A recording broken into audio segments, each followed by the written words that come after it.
में लूंगा। पूर्व विधायक श्री रघुनंदन जी बरौरिया और आपके पूर्व सांसद जिनसे आप सभी लोग अच्छी तरह परिचित हैं, ऐसे श्री अष्टभुजा प्रसाद जी शुक्ल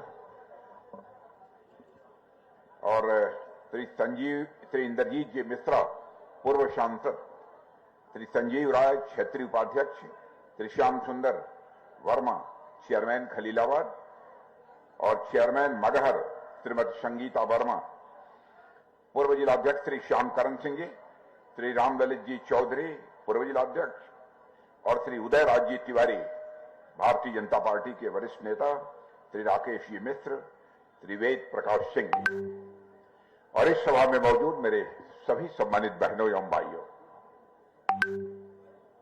बहनों भाइयों, लंबे अरसे के बाद शायद इस स्थान पर किसी सार्वजनिक सभा को संबोधित करने के लिए आप सबके सामने खड़ा हुआ और आप लोगों ने बहुत ही गर्मजोशी के साथ स्वागत किया है। मैं मानता हूं भारत की परंपरा है, और भाई क्या बात है, भारत की परंपरा है और शिष्टाचार का तकाजा भी है। स्वागत, अभिनंदन और सलाम दुआ कभी एक तरफा नहीं होना चाहिए। इसलिए मैं भी अपनी तरफ से शीश झुकाकर आप सभी बहनों भाइयों का हार्दिक अभिनंदन करता हूं, आप सभी का मैं स्वागत करता हूं।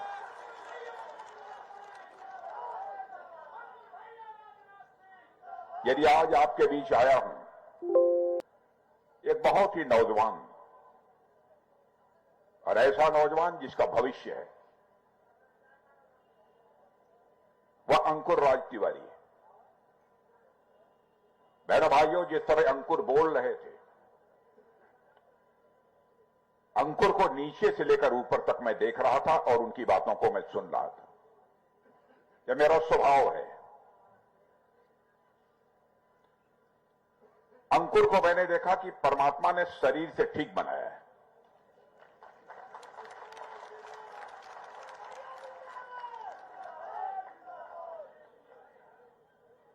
यानी शरीर में ताकत है, शरीर में बल है, लेकिन वाणी में विनम्रता है। यह देखा है मैंने अंकुर राज तिवारी के अंदर।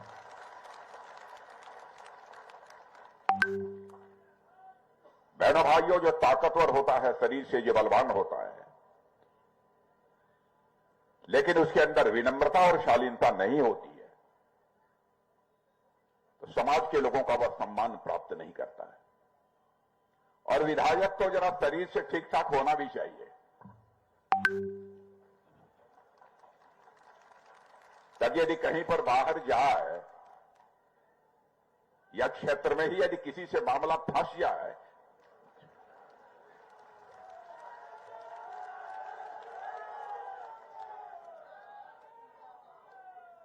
माने जो जनता के हितों के खिलाफ कहीं पर काम हो रहा हो और उसमें जहां कुछ वैसे करना नहीं चाहिए, लेकिन कम से कम सामने वाला शरीर देखकर ही वो सोचने लगे कि भैया इसका काम कर दो, नहीं कौन मुसीबत बोल।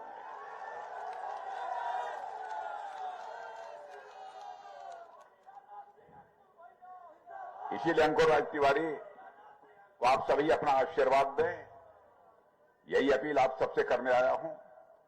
जहां तक भारतीय जनता पार्टी का प्रश्न है, आप सब परिचित हैं। मैं यकीन दिलाता हूं आपको, हमारे यहां कोई व्यक्ति आपके भरोसे और विश्वास को तोड़ सकता है, लेकिन पार्टी कभी भी आपके भरोसे और विश्वास को नहीं तोड़ेगी।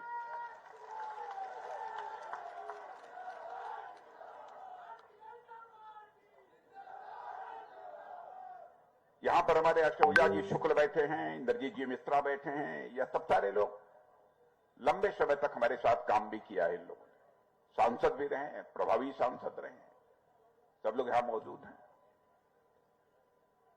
बहनों भाइयों, सबसे बड़ी पूंजी होती है मनुष्य की भरोसा और विश्वास। इतना मैं आपको यकीन दिलाता हूं, किसी भी सूरत में आपके भरोसे और विश्वास को यह भारतीय जनता पार्टी टूटने नहीं देगी। और आप सबके बीच तो मैं लंबे समय तक शिक्षा मंत्री से लेकर मुख्यमंत्री तक, देश में दो दो बार पार्टी के राष्ट्रीय अध्यक्ष के रूप में, मंत्री के रूप में बहुत सारी भूमिका में निभा चुका हूं। जिंदगी भर अपने पूरे राजनीतिक जीवन में इस बात का मैंने ध्यान रखा है, क्योंकि भारतीय जनता पार्टी ने यही हम लोगों को सिखाया है। जैसा मैंने कहा, पार्टी आपके भरोसे और विश्वास को नहीं तोड़ेगी, तो मैं क्यों कह रहा हूं? मैं आपको याद दिलाना चाहता हूं, जब हम भारतीय जनसंघ के रूप में काम करते थे 1951 डॉक्टर श्यामा प्रसाद मुखर्जी हमारे अध्यक्ष हुआ करते थे। उस समय डॉक्टर श्यामा प्रसाद मुखर्जी ने कहा था, और उस समय के चुनावी घोषणा पत्र में भी यह शामिल हुआ था, जिस दिन हमको भारत की संसद में बहुमत मिल जाएगा, जम्मू कश्मीर को धारा 370 के तहत जो विशेषाधिकार मिला हुआ है, हम उसको चुटकी बजाकर समाप्त कर देंगे। कैसा विशेषाधिकार मिला हुआ था कि कश्मीर का, जम्मू का कोई व्यक्ति आकर कहीं पर भी अपना मकान बना सकता था, जमीन खरीद सकता था, नौकरी कर सकता था, बिजनेस कर सकता था, लेकिन आप जम्मू और कश्मीर में जाकर नहीं कर सकते। उस समय के नेता ने यह फैसला किया, जब कभी भी संसद में बहुमत मिलेगा, धारा 370 को हम समाप्त करेंगे और जम्मू और कश्मीर का वही दर्जा होगा जो देश के अन्य राज्यों का दर्जा है। बहनों भाइयों, कहा था करके दिखाया, कहा था करके दिखाया। और मैं आपको यह भी याद दिलाना चाह रहा हूं, बातें बहुत सारी हैं। नागरिकता का कानून, भारत का विभाजन धर्म के आधार पर हुआ। मैं मानता हूं कि धर्म के आधार पर भारत का विभाजन नहीं होना चाहिए था, भारत पाकिस्तान नहीं बनना चाहिए था, हो गया। पाकिस्तान में जो हमारे हिंदू, सिख, ईसाई, पारसी, यहूदी जो भारत के मूल निवासी थे, जो रह गए थे, और अफगानिस्तान और बांग्लादेश में भी पहले के जो ऐसे लोग थे जिन्हें अल्पसंख्यक यानी माइनॉरिटी कहा जाता था, हम लोगों ने कहा था कि वहां पर उनका धार्मिक उत्पीड़न होता है। तो वादा किया था हमारी पार्टी ने, जब कभी हम सरकार में आएंगे तो हम एक ऐसा नागरिकता कानून बनाएंगे कि पाकिस्तान, बांग्लादेश, अफगानिस्तान का कोई भी हिंदू, सिख, ईसाई जो भारत का मूल निवासी है, वहां उसका धार्मिक उत्पीड़न होता है, भारत आना चाहता है, तो ससम्मान वो यहां पर जिंदगी जी सके, भारत की नागरिकता देंगे। बहनों भाई, और रक्षा मंत्री होने के पहले मैं भारत का गृह मंत्री था, उसी समय मैंने यह कानून बनाया था। लोकसभा में पारित भी हुआ था, राज्यसभा में बहुमत न होने के कारण नहीं पारित हो पाया। तो फिर हमारे उत्तराधिकारी श्री अमित जी आए और उन्होंने दोनों सदनों में पेश किया और नागरिकता का कानून भी हम लोगों ने पास कर दिया। वादा किया था 84 में, घोषणा पत्र में कहा था हम आएंगे, ऐसी परिस्थितियां पैदा होंगी कि अयोध्या की धरती पर भव्य राम का मंदिर बनकर रहेगा। बहनों भाइयों, बन रहा है। भारतीय जनता पार्टी की विशेषता देखिए, हमने मर्यादाओं का कहीं पर भी अतिक्रमण नहीं किया। हमने किसी मुस्लिम समाज के लोगों का उत्पीड़न करके, दबाकर राम मंदिर बनवाया हो, ऐसा नहीं है। न्यायालय का फैसला था, राम मंदिर बन रहा है। लगता है परमात्मा भी हम लोगों की नीयत को पहचानता है कि साफ नीयत वाले लोग हैं, इसीलिए यह फैसला भी आ गया।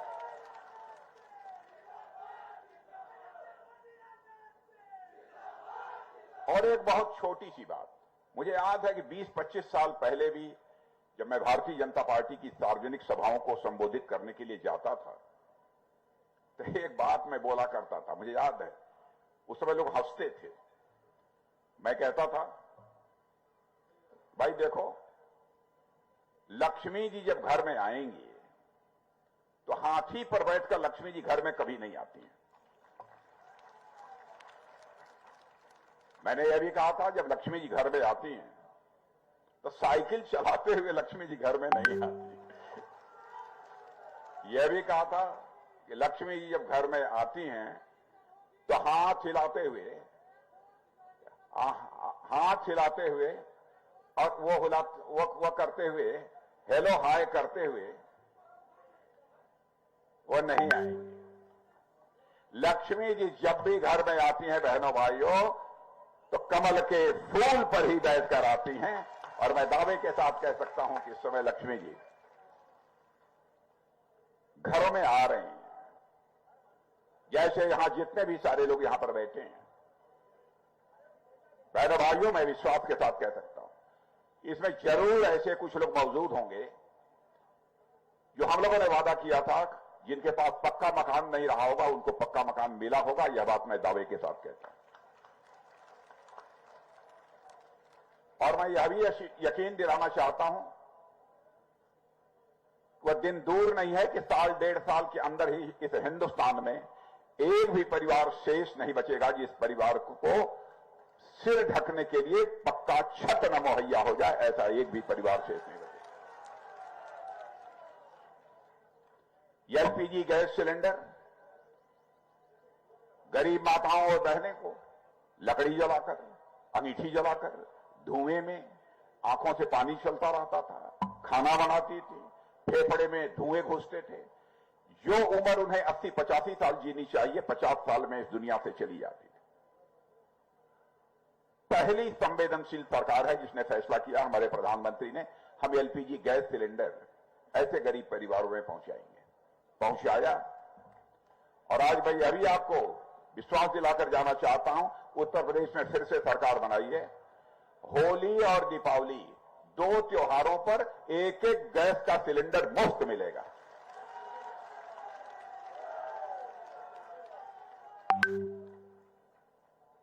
बहुत सारी ऐसी चीजें हैं। आयुष्मान भारत कार्ड, यह मैं दावा नहीं करता कि सभी को मिल गया है, लेकिन इतना मैं कह सकता हूं कि आयुष्मान भारत कार्ड कुछ लोगों को जरूर मिला होगा। भाई जिनको मिला है जरा हाथ उठा दिए। अरे काफी लोगों को मिल गया भाई, यहां तो काफी लोग। और आयुष्मान भारत कार्ड का करिश्मा समझ लीजिए, केवल यहीं पर 5 लाख रुपए का मुफ्त इलाज नहीं होगा।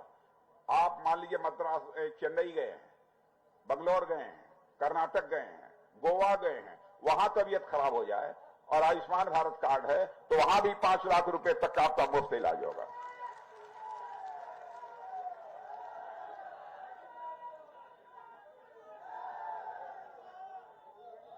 एक योजना और हम लोगों ने प्रारंभ की है, हर घर में नल और नल में जल। मेरे भाइयों, आपने देखा होगा कि बहुत सारी हमारी माताओं बहनों को दूर दराज पानी की सुविधा नहीं रहती है, जाकर कुएं से पानी निकालना पड़ता है, घड़े पर घड़ा भरकर, जलाशयों से घड़े से पर घड़ा भरकर, सिर पर लेकर वो घरों में आती थी। अब हम लोगों ने फैसला किया है कि आगामी साल डेढ़ साल के अंदर ही इस हिंदुस्तान में एक घर भी शेष नहीं बचेगा जहां पर नल न पहुंच जाए और नल के माध्यम से जल न मिलने लगे।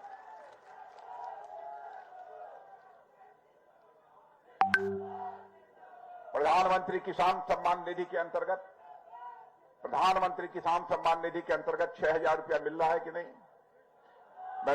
मिल रहा है कि नहीं मिल रहा है? याद दिलाना चाहता हूं, राजीव गांधी जी भारत के प्रधानमंत्री थे।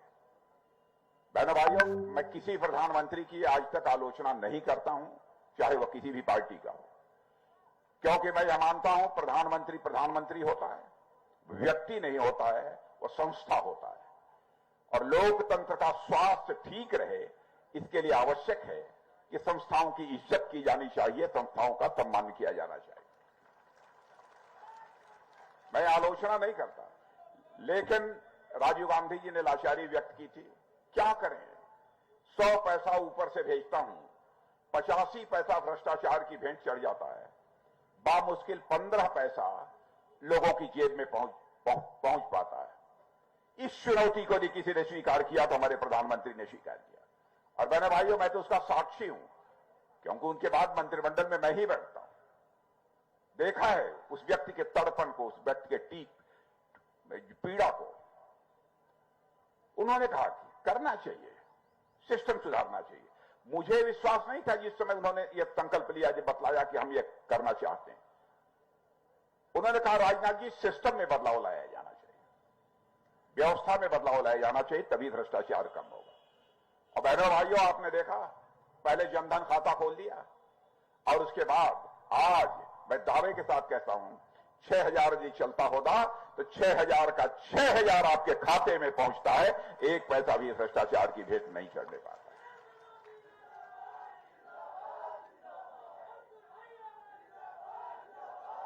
भ्रष्टाचार पर अंकुश, भ्रष्टाचार पर अंकुश। बहनों भाइयों, भाषण देकर समाप्त नहीं किया जा सकता। भ्रष्टाचार पर अंकुश लगाना है, सिस्टम में बदलाव लाना पड़ेगा, व्यवस्था में बदलाव लाना पड़ेगा, तभी जाकर समाप्त हो सकता है। और यह काम हमारी सरकार कर रही है। कई ऐसे कदम, कोरोना का संकट था, विश्व, अमेरिका, फ्रांस, ब्रिटेन आज भी कोरोना की महामारी को झेल रहे हैं। भारत में पिछले 100 वर्षों में ऐसी महामारी नहीं आई थी। किस तरीके से हमारी सरकार ने उसका मुकाबला किया? टीका, वैक्सीन जिसे कहते हैं, यह टीका नहीं बनता था भारत में। और यहां जितने लोग बैठे हैं, मैं दावे के साथ कह सकता हूं, यहां अधिकांश लोगों को, अधिकांश क्या 99% लोगों को टीका लग गया होगा। लगा है कि नहीं? 100% मैं देख रहा हूं। दुनिया के किसी देश में ऐसा नहीं हुआ है। और टीका जो भारत में नहीं बनता था, बहनों भाइयों, सीना ठोक कर बतलाओ दुनिया को, भारत दुनिया का अकेला देश है जो अब टीका यानी वैक्सीन भारत की धरती पर बनाता है और भारतवासियों के हाथों से बनाता है और सारी दुनिया को भेजने का काम करता है।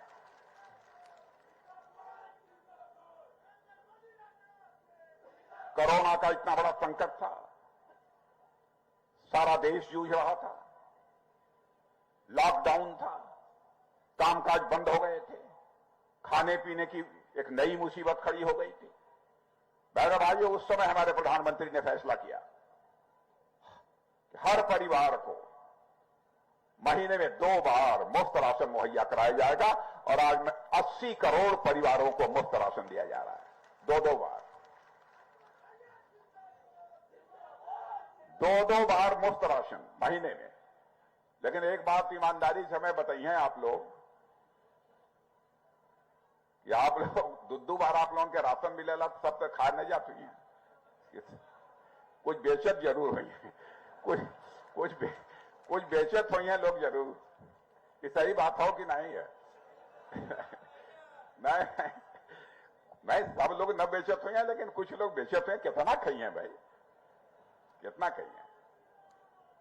बहनों भाइयों, किसी देश में इस प्रकार की योजना नहीं है जो भारत में है, किसी देश में नहीं। इसलिए मैं कह रहा हूं, और भारत, आप लोग शायद अंदाज नहीं होगा, पढ़े लिखे लोगों को बहुत ज्यादा जो रहते हैं बाहर उनको जानकारी होगी। बहनों भाइयों, अब भारत पहले वाला भारत नहीं रह गया है। सारी दुनिया में यह धारणा थी कि भारत कमजोर भारत है, धारणा बदल गई है। अंतर्राष्ट्रीय जगत में भारत का मस्तक ऊंचा हुआ है मेरे बहनों भाइयों। पहले भारत कुछ बोलता था, दुनिया गंभीरतापूर्वक हमारी बातों को सुनती नहीं थी। लेकिन आज यदि भारत बोलता है, सारी दुनिया कान खोलकर सुनती है भारत बोल क्या रहा है। यह है भारत।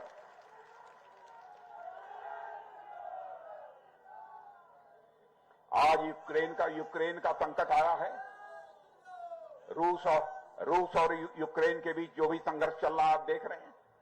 बहनों भाइयों, उसमें भी भारत अपनी प्रभावी भूमिका निभा रहा है। हमारे प्रधानमंत्री प्रभावी भूमिका निभा रहे हैं। यह भारत की हैसियत है। और विश्वास रखना अपने प्रधानमंत्री के आधार पर, और देश का रक्षा मंत्री होने के नाते मैं स्वयं देश की जनता को यकीन दिलाना चाहता हूं, बहनों भाइयों, चाहे हमें कितनी भी कीमत क्यों न चुकानी पड़े, हम भारत माता का मस्तक किसी भी सूरत में झुकने नहीं देंगे। मेरे बहनों भाइयों, आपको भरोसा दिलाता हूं।